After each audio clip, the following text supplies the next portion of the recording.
Howdy everyone. Wanted to do a quick video here about answering a question that I've gotten about groundwork. Okay, so I refer to groundwork in a lot of my videos and I say groundwork is so important, and then I had a couple of people private message me and they're like, what is groundwork? So great question, and I guess it's one I really should have started with in the first place. Groundwork is something that you should really be doing with all horses.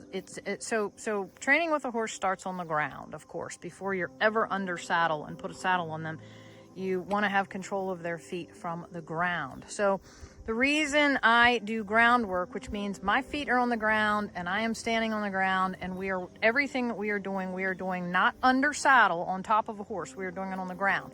This could include haltering and unhaltering. This could include using a flag, to try and teach them how to move their body, how to move their hindquarters, how to step, how to side pass, how to step over, how to walk around things.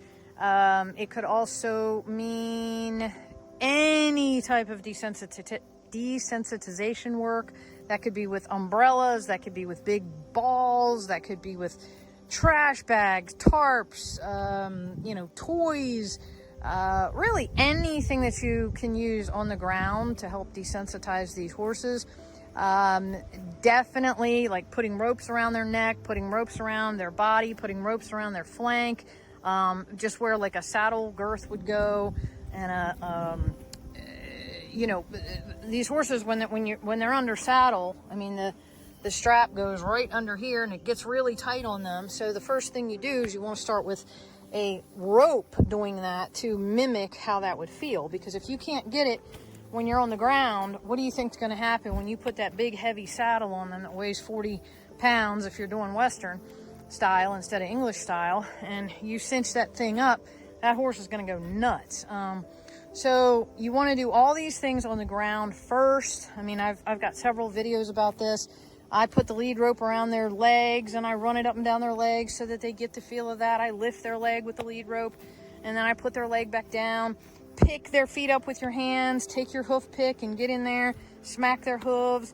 Put their hoof back down. And why smack their hooves? Well, if these horses ever have to be shoed, if they ever have, well, it's actually called shod, S-H-O-D. If they ever have to be shod, which means they wear shoes, horseshoes, then they've got to get used to that hammer and that nail hitting their foot. So you don't want to do that to your farrier. You don't want to take a totally green horse who's never even had their hoof picked up and expect them to be able to trim their feet. I mean, I started True, I've known True ever since she was born. I was there the night she was born. We bottle fed her. We raised her from a baby. And I had the farrier working on her when she was just, 6 months old. And he wasn't doing a whole lot. He was just picking up her feet, using the file on them a little bit and putting them back down because she hardly had any hoof, but he was just shaping them a tiny bit. And the reason for that is it teaches them throughout their whole lives that, hey, picking up your foot is okay. It's not scary. It's not going to hurt. It's not going to be a bad thing.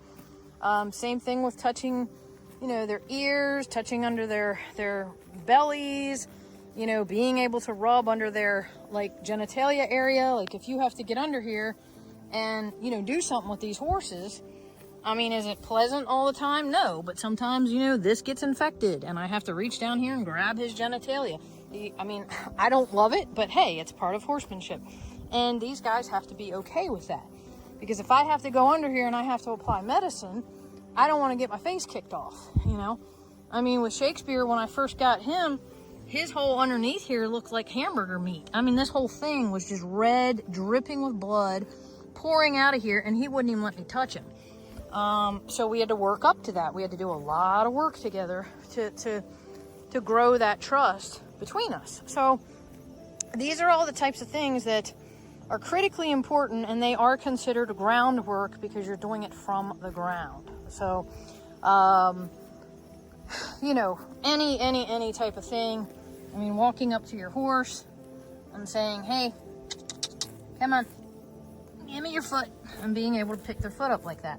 And I can just do that. I can walk up at liberty to my horse. I can pick his hoof up, and then I will give him his foot back, and I'll say thank you for that.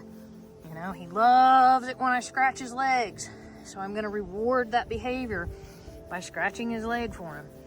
Oh yeah, that feels good. You know how hard it is for a horse to scratch the back of their leg? Very hard. So, you know, you do these types of things to help them out, but also to teach them that these things don't have to be bad or ugly for them. And that's where groundwork really starts. And then, you know, all the desensitization work that I do with them, with the flags, the balls, the balloons, the umbrellas, all of that is just being done not to make my horse dull and like dead and just standing there with his head hanging down like, I don't care about anything, I have no emotional reaction to anything. No, no, no, no, no. That is not the point at all. The point is to give that horse as much confidence as you can possibly give them. You know, you want them to be able to go into any type of a situation. Like the other day, I had a big umbrella out in the field, huge umbrella, and Shakespeare was standing there, and that wind blew that umbrella. That umbrella started rolling across the pasture, and I guarantee you half the horses out there would have gone nuts because that thing was rolling through the pasture like that. He didn't even move his feet, neither did Wyatt. They just stood there and looked at it. So these are the types of things, folks, that it doesn't create a dull horse. It creates a safe horse. Because imagine if you're on horseback, or you have a child in the pasture, or really anybody in the pasture. I mean, you know, these guys can get scared and run at any point in time. So, you know, the more confident they are on the ground with desensitization, the safer they are, and the safer you are, and the safer anybody around them is. Like, if someone is on horseback and a little dog comes running up to them, or a big dog comes running up to them, I mean, I've seen that create crazy situations. I was riding Shakespeare one time through the forest. We were on a trail ride, and I was with 3 other people, and one of them was a trainer, and she'd been, you know, riding for, God, 40 years, but she had another beginner with her, and the beginner was actually up in the lead, and I was right behind that horse. And then another horse was behind me, and then the trainer was in the very, very back. She was the very last one. So what happened was we were walking through this trail, and this horse named Maverick was right in front of us, right in front of Shakespeare's face. I mean, we were like nose to tail. Well, next thing we know, this big black thing comes around the trailhead, and it was, you know, it was cold. It was wintertime, and it looked like a bear. I mean, it looked like a black bear coming around that trailhead, because we didn't have a lot of visibility. It was turning around the trailhead. And in this area, in the mountains of North Carolina, I mean, we've got bear everywhere. They're all over the place. I mean, you walk out to put your trash out, and there's a 400-pound bear standing there at your front door. It's just very common. So the lady in front of me completely freaked out. She started screaming and yelling. And of course, what do you think happened? Her horse reacted. So her horse starts freaking out. He's backing up. He's plowing into Shakespeare, you know, because he's at such a reverse. The woman is screaming at the top of her lungs. The horses are all like starting to go crazy. And I mean, I reached, because I then saw that it was just a man. It was a man in a big black puffy parka that was coming through the trailhead, and he wasn't even supposed to be walking on the horse trails. It was forbidden, but he didn't know. So he was walking on the equestrian trail, and he really did look like he was in this big puffy, you know, black parka thing. And I realized it was just a guy, and I was like, okay, this isn't something to freak out about. And even if it hadn't been a guy, if it had been a bear, you don't want to freak out like that. So I just reached down and I rubbed Shakespeare on the neck, and I told him it was okay. And that other horse was going ballistic, like freaking out, like rearing up and snorting and everything. And he just stood there.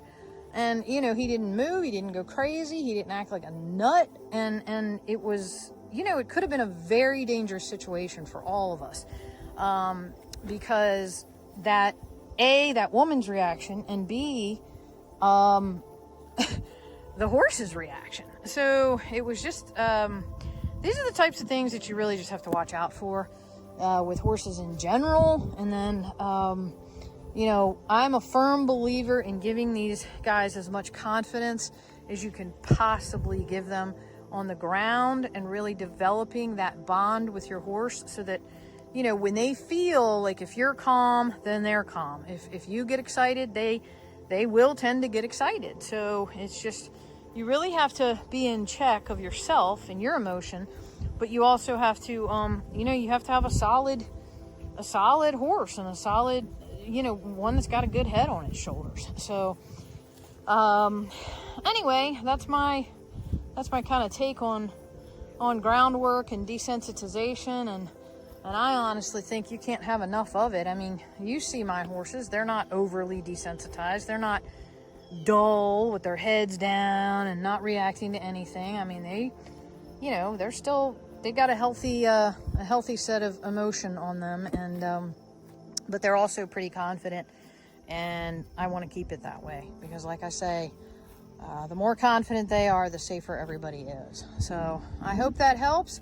This is Shakespeare, that's Wyatt, and that is my mare, True, over there. You can see how black Shakespeare is getting because his winter coat is coming in. So he's getting all black and fuzzy under there. But hey, you two be nice. Be nice. That's just some body language. True just pushed him because she decided she wanted to eat that patch of grass, so she moved him off. So anyway, you guys have a great day and take care out there.